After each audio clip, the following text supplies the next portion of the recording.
So now we're going to start with our 5 major cuts that we do in the kitchen. I have here my mise en place bowl set up. In one of them, I already have my peeled potato. So the first cut that we are going to do is called a slice. So that is something that generally means cutting a long, thin strip. And it is typically going to look like something like this. So then from there, we are going to do our dice. So our dice is about the size of a dice. So what we want to do is make a very thick slice, and then we are going to cut it up from there.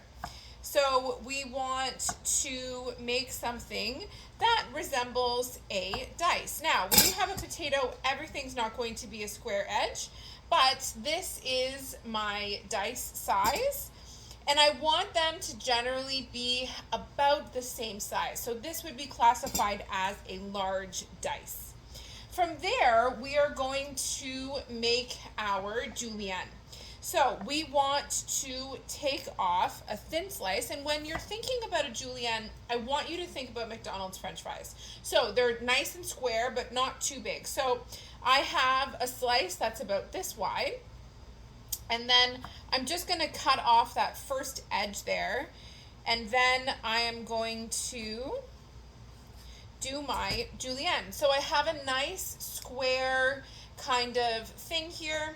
And I want all of them to be as closely similarly shaped as possible. So from there, we're going to do a fine julienne. So what I want is to take a nice finer slice. I want to make sure that I'm cutting on a flat surface.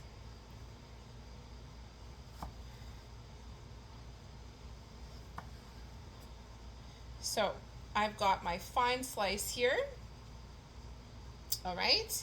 And then I am going to try and make those into nice little squares. You can see that I'm looking over my knife to make sure that what I'm cutting is nice and clean there. So here I have my fine julienne. So it's much smaller, still a little bit rectangle. This one's a little bit nicer, so more of a square. So we want to have them all as similarly shaped as possible. And then from there, we're going to mince. So what we're going to do is we'll have our julienne slice. So we're going to do that first. We'll get some nice julienne slices happening here. And then we're going to flip it and cut them into really small cubes. Okay, and this size is called a mince.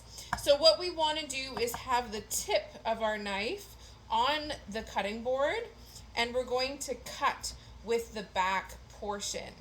I'm looking over my knife here to make sure that my sizing is correct. I have my claw, okay, with my hand, so I'm not going to cut my fingers. And I'm trying to make these as similarly sized as possible.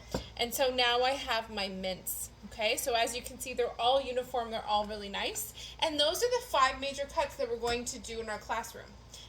Thanks so much for joining me.